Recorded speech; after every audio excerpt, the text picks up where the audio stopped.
I find it very odd or strange to think that a U.S. vice president would be involved in a real duel. I don't know. I'm not very good with history, but like, really, these guys like literally pulled out guns and said, "We're going to shoot at each other." Like, no, I'm going to say that one's fiction. I don't think that happened. Okay, Bob. Jamie, doing is weird like that. Those were the days.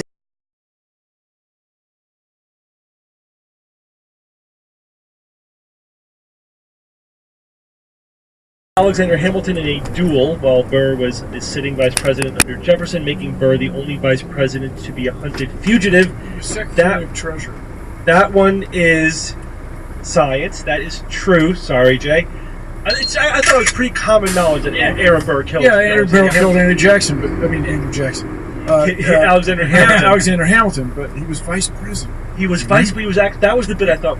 He was the sitting vice president. He became a hunted fugitive while he was vice. So you guys say, just think how extraordinary. It's just people just killing each other. It's just you spend your whole life learning Latin and Greek, and you memorize the map of the world. At that time, you might learn navigation for ships, and then somebody just kills you. Honor. It was. You agree to take the risk of getting killed, just like go live somewhere else. Can you refuse a duel? Can you say, okay, so this is what happened. So, first of all, Hamilton and Burr hated each other. They hated each other. Hamilton may have been responsible for Jefferson beating Burr out in terms of becoming president. At the time, this is before the amendment